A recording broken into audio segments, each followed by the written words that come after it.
इंकलाब जिंदाबाद, इंकलाब जिंदाबाद। तो बच्चों, अगर आप कभी भी ये सुनते हो इंकलाब जिंदाबाद, तो जहन में, मन में किसका नाम ख्याल में आता है? गांधी जी का नाम आता है क्या? चंद्रशेखर आजाद का नाम आता है क्या? भगत सिंह का नाम आता है क्या? जरा सा सोचो और अपने गेस को इस कमेंट में टाइप करके दिखाना। अच्छा, मैं ना एक बच्चे के बारे में बताता हूँ। उस बच्चे को सभी लोग बचपन में प्यार से वीरा कहते थे। तो एक दिन की बात है कि वीरा ये बोल करके निकला कि मैं स्कूल जा रहा हूँ। बड़ी देर हो गई, शाम हो गई, है ना। अब जो बच्चा दिन में निकले 9 बजे सवेरे और शाम के 5, 6, 7 बजे तक घर ना लौटे तो घर में सब लोग परेशान होंगे ही। और अभी अभी कुछ दिनों पहले वहाँ पर जलियांवाला बाग की घटना हुई थी, तो घर के सब लोग घबराए हुए थे। काफ़ी रात में जब वो बच्चा घर में लौट करके आया, कौन सा बच्चा? वीरा, और बड़ा गुमसुम था। तो उसकी बड़ी बहन ने पूछा कि कहाँ गया था वीरा? सब जगह तुझे ढूंढा, चलो कुछ फल खा लो, खाना खा लो। तो वो जो बच्चा है वो फफक करके रो उठा। तो अक्सर बच्चे किसी बात को लेकर के बड़े इमोशनल होते हैं और कोई अपना पूछे तो रो देते हैं। तो उस बच्चे की बड़ी बहन कहती हैं कि मैंने उसे कभी भी रोते हुए देखा नहीं था। और इसके बाद वो अपनी निक्कर की जेब से उसने एक शीशी निकाली और उस शीशी में मिट्टी भरी हुई थी। और उसने मुझसे कहा कि ये मिट्टी नहीं है, ये अमर लोगों का, ये शहीद लोगों का खून है। और वो जो बच्चा वीरा था वो उस शीशी को बड़े जतन से रखता था, उसके साथ खेलता था, उसे चूमता था और हर रोज उसमें से मिट्टी जरा सी निकाल करके अपने सिर पर तिलक लगाता और फिर स्कूल जाया करता था। तो बच्चों, ये जो वीरा नाम का बच्चा था वही हमारे शहीद भगत सिंह हैं, जो बचपन में वीरा के नाम से जाने जाते थे। और ये जो बातें वीरा की कहानी हैं, ये उनकी बड़ी बहन अमरो ने अपने किताब में उनको याद करते हुए लिखा है। तो समझ गए ना कि यही वीरा आगे चल करके हमारे देश के महान क्रांतिकारी भगत सिंह के नाम से विख्यात हुए। भगत सिंह का जन्म लायलपुर में हुआ था, जो कि अगर आप आज ढूंढोगे मैप्स में तो ये पाकिस्तान में नजर आएगा, पाकिस्तान में। तो अब उनके जन्म की तारीख भी तो जाननी चाहिए ना। जन्म की जो तारीख है वो है 27 सितंबर 1907, 27 सितंबर 1907। तो अब तो आप सोच ही लिए होंगे, पता चल ही गया होगा कि ये कैसा समय था। 1907 में हमारा देश आज़ाद नहीं था, ये गुलाम था। किसका गुलाम था? हमारा देश अंग्रेज़ों का गुलाम था। ब्रिटिश हुकूमत चलती थी यहाँ पे। उस समय इस देश में हमारे अपने प्रधानमंत्री नहीं होते थे, हमारे अपने मुख्यमंत्री नहीं होते थे। अच्छा, तो उस समय देश में किस बात की चर्चा सबसे ज़्यादा होती होगी? तो मेरे ख्याल से गली मोहल्लों में, चौक चौराहों पर, लोगों के घरों में सबसे ज़्यादा इसी बारे में बात होती होगी कि देश को आज़ादी कैसे दिलाया जाए। और लोग सोचते होंगे कि भाई गांधी जी वाला रास्ता सही है या चंद्रशेखर आज़ाद भगत सिंह का रास्ता सही है। तो ये थोड़ा सा उसके पहले की बात है, 1907, जिस समय में भगत सिंह का जन्म हुआ था। तो अब थोड़ा सा जानना चाहिए हमें कि भाई उनकी फैमिली का बैकग्राउंड कैसा था। उनके पिताजी का नाम था किशन सिंह, उनकी माँ का नाम था विद्यावती। अब तुम्हें ये जान करके लगेगा कि भाई ये क्या बात हुई। हाँ, भगत सिंह तो क्रांतिकारी थे ही, उनके पिताजी भी क्रांतिकारी थे और उनके चारों भाई भी। और ये सब के सब किसी न किसी समय लाहौर की सेंट्रल जेल में बंद भी हुए थे। माँ विद्यापति ने बड़े लाड़ प्यार से इनका पालन पोषण किया था, लेकिन हम लोग देख ही रहे हैं कि इनके पूरी फैमिली में देशभक्ति की भावना भरी हुई थी और ये संघर्ष करने से पीछे नहीं हटते थे। तो स्वाभाविक है कि इस बात का असर भगत सिंह पर भी पड़ेगा। भगत सिंह बचपन से ही थोड़े अलग किस्म के बच्चे थे और वो आमतौर पर वो काम किया करते थे वो जिसे लोग भारी समझते थे, मुश्किल समझते थे, नया सा समझते थे। आउटस्टैंडिंग। एक बार की कहानी है कि वो अपने पापा के साथ में कहीं जा रहे थे, तो रास्ता में उनके पिताजी के एक बड़ी ही करीबी दोस्त मिल गए, है ना, जो अपने खेत में बुआई का काम कर रहे थे। बुआई का मतलब होता है खेतों में पौधों को, नन्हे पौधों को लगाना। तो पिताजी अपने दोस्त से बातचीत करने लगे। इसी बीच में भगत सिंह वहीं पर खेत में छोटे छोटे तिनके रोपने लगे, छोटी छोटी डंडियाँ। तो इनके दोस्त ने पूछा कि भगत, ये क्या कर रहे हो, क्या कर रहे हो तुम? तो बालक भगत सिंह का उत्तर था कि मैं तो बंदूकें बो रहा हूँ, बंदूकें। तो सोच करके देखो कि जब भगत सिंह इतने छोटे थे तब भी उनके मन में देश को आज़ाद कराने को लेकर के, क्रांति के लिए क्या भावना थी। आगे चल करके जैसे जैसे वो बड़े होते गए तो उनके अंदर में, उनके स्वभाव में, उनकी पर्सनालिटी में जो और भी पक्ष है वो धीरे धीरे दिखता चला गया। अब ये ऐसा समय था कि जब अंग्रेजी सरकार एक कानून लेकर के आई, रॉलेट एक्ट, और ये कानून कुछ ऐसा था कि जो हम देशवासियों के हित में नहीं थी। तो पूरे देश में इसका विरोध हो रहा था। और इसी कानून के विरोध में 13 अप्रैल 1919 को अमृतसर के जालियांवाला बाग में एक सभा हो रही थी। आप सब बच्चों ने सुना होगा ना कि जालियांवाला बाग में क्या हुआ था, कि जब वो सभा हो रही थी तो अचानक चारों तरफ से पुलिस ने, अंग्रेज पुलिस ने लोगों को घेर लिया और बेवजह गोलियां चलानी शुरू कर दी थी, और उसमें हजारों लोग मारे गए थे। और सब के सब मासूम। इन्होंने अंग्रेजों को डायरेक्टली कुछ भी नुकसान थोड़े ना पहुंचाया था, ये तो बस आपस में मीटिंग कर रहे थे।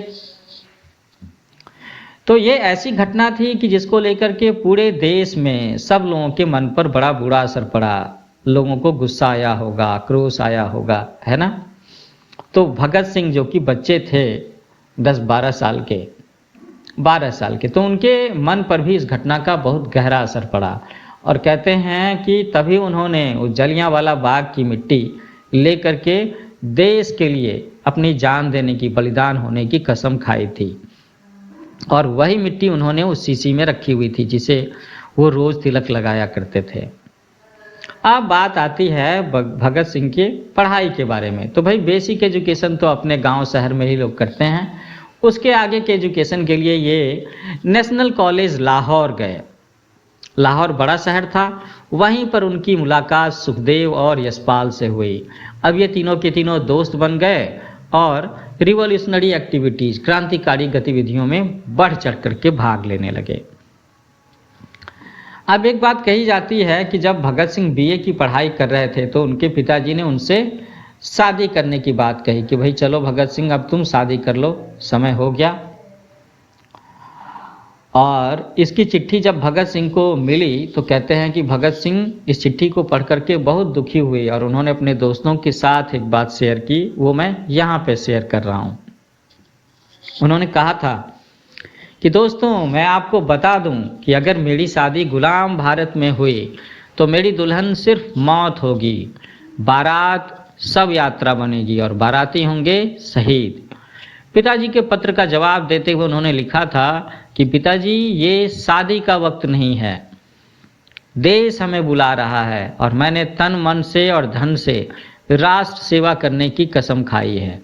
कृपया आप मुझे विवाह के बंधन में न बांधें, बल्कि आशीर्वाद दें कि मैंने अपने जीवन के लिए जो सिद्धांत आदर्श तय किए हैं उस पर टिका रहूं। ऐसे थे भगत सिंह। सन 1926 में उन्होंने लाहौर में नौजवान सभा का गठन किया था। क्या नाम है सभा का? नौजवान सभा। अब सोचो कि ये जो नौजवान सभा थी इसका मिशन क्या हुआ करता था। स्वतंत्र भारत की स्थापना, एक अखंड राष्ट्र के निर्माण के लिए देश के नौजवानों में देशभक्ति की भावना जागृत करना, आर्थिक, सामाजिक और औद्योगिक क्षेत्रों के आंदोलनों में सहयोग प्रदान करना, किसानों और मजदूरों को संगठित करना, ये 4-5 मुख्य बातें, मुख्य सिद्धांत हुआ करती थी नौजवान सभा का। आगे ये भी बताया जाता है कि भाई इसी पीरियड में भगत सिंह की मुलाकात होती है, दोस्ती होती है प्रसिद्ध क्रांतिकारी और देशभक्त गणेश शंकर विद्यार्थी जी से। इनसे कानपुर में मुलाकात होती है और गणेश शंकर विद्यार्थी उस समय के बड़े ही पॉपुलर होंगे तो अंग्रेजों की आंख में चुभते होंगे और इनकी बातें जनता के मन को किशोरों को, युवाओं को उद्वेलित करती होंगी। वैसे थे गणेश शंकर विद्यार्थी, एक जर्नलिस्ट।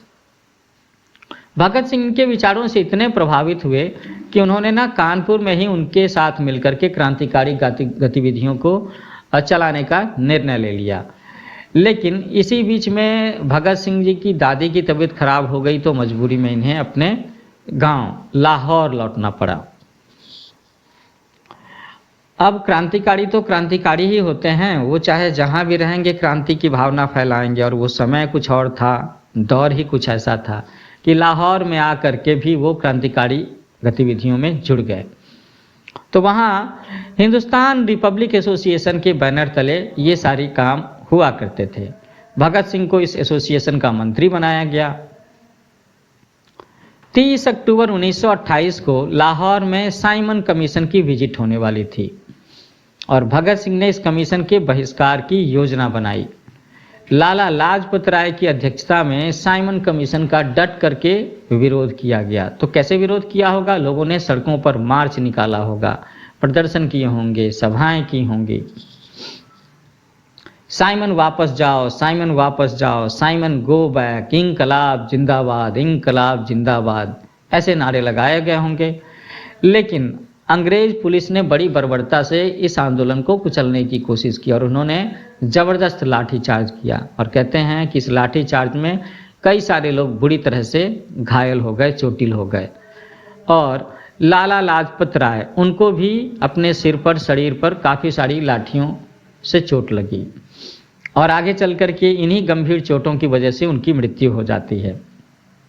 इस बात से भगत सिंह का मन बड़ा दुखी हुआ, बहुत दुखी भी हुआ और वो बहुत क्रोधित भी हुए। उन्होंने बदला लेने की ठानी और आक्रोश में उन्होंने पुलिस कमिश्नर सैंडर्स का मर्डर कर दिया। तो मर्डर कर दिया तो फिर ब्रिटिश पुलिस तो उनके पीछे ही पड़ गई होगी ना। लेकिन भगत सिंह अंग्रेजों को चकमा देते हुए भाग निकले। अप्रैल 1929 में भगत सिंह और बटुकेश्वर दत्त ने सोचा कि भाई दिल्ली में जो केंद्रीय असेंबली हो रही है वो बड़ी सही जगह है अपनी बात को अंग्रेज अधिकारियों को सुनाने के लिए, और साथ साथ में उसमें जो भी इंडियन लीडर्स भाग ले रहे हैं, जो कहीं ना कहीं कॉम्प्रोमाइज़ के मूड में हैं, साइमन कमीशन के कुछ अलग अलग क्लॉज वगैरह के साथ में, तो भगत सिंह और बटुकेश्वर दत्त ने उस केंद्रीय असेंबली में बम फेंका और गिरफ्तार हो गए खुशी खुशी, है ना। उन्होंने बम के साथ में कुछ पर्चे भी फेंके थे। अब यहाँ पर आप सोच सकते हो कि वो बम फेंक करके क्या लोगों की हत्या करना चाहते थे? तो ऐसा नहीं है। एक्चुअली में बम फेंक करके वो लोगों का ध्यान आकृष्ट करना चाहते थे। और उसके साथ में जो पर्चे फेंके गए थे उसमें देशभक्ति से संबंधित बातें, साइमन कमीशन के विरोध की बातें, देशवासियों को जागृत करने के बारे में बातें लिखी हुई थी। इस चीज को लेकर के भगत सिंह और उनके दोस्तों पर सैंडर्स हत्याकांड और असेंबली बम कांड से संबंधित मुकदमा लाहौर में चलाया गया और मुकदमे की वजह से उनके साथियों को लाहौर के सेंट्रल जेल में रखा गया। जेल तो जेल होता है ना, चाहे पहले का हो या अभी का हो। आजकल के जेल में तो खैर मानवता की बात होती है।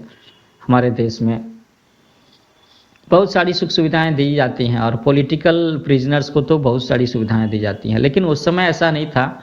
अंग्रेज भारतीयों के साथ में जेल में भी बड़ा बुरा व्यवहार करते थे। तो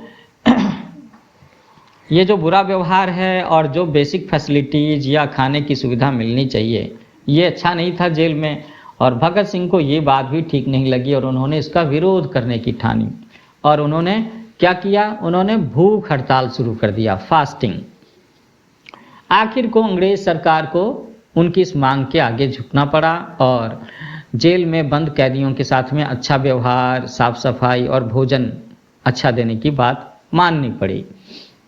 अब कैदियों को पहले से बेहतर सुविधा मिलने लगी। 7 अक्टूबर 1930 को भगत सिंह, राजगुरु और सुखदेव को फांसी की सजा सुनाई गई। इन तीनों क्रांतिकारियों को 23 मार्च 1931 को फांसी दे दी गई। तो सोचो इस फांसी को लेकर के पूरे देश में क्या रिएक्शन होगा, है ना। अखबार में क्या छपा होगा, लोगों ने क्या चर्चा की होगी।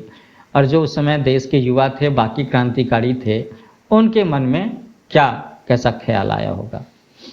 आज भी हमारा देश उनकी शहादत की तिथि 23 मार्च को शहीद दिवस के रूप में मनाता है। और बच्चों, कल 23 मार्च 2024 है, तो कल का दिन ही वो दिन है जो भगत सिंह की पुण्यतिथि है। हमें उनके आदर्शों को याद करना चाहिए, उनके सिद्धांतों पर चलने की कोशिश करना चाहिए, क्योंकि हमारा देश उनके क्रांतिकारी विचार, उनकी फिलॉसफी और उनके सेक्रीफाइस को कभी भूल नहीं पाएगा।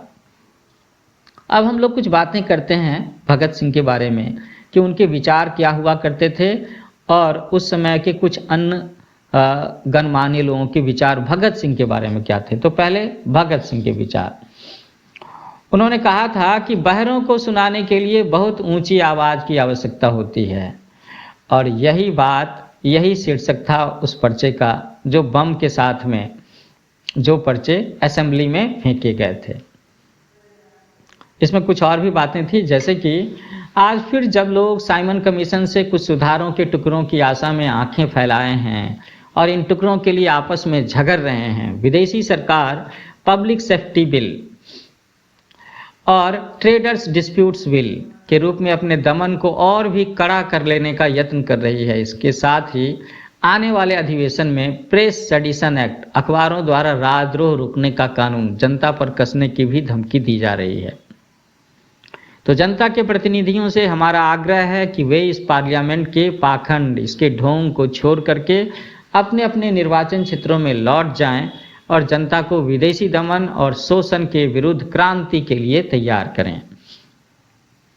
भगत सिंह के विचार क्रांति शब्द को लेकर के क्या थे, ये जानिए। उनका कहना था कि क्रांति से हमारा आशय खून खराबा नहीं है।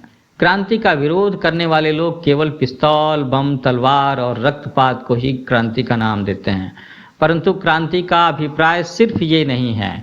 क्रांति के पीछे की वास्तविक शक्ति जनता द्वारा समाज की आर्थिक और राजनीतिक व्यवस्था में परिवर्तन की इच्छा होती है, जो परिवर्तन जनता समाज के हित में होने चाहिए।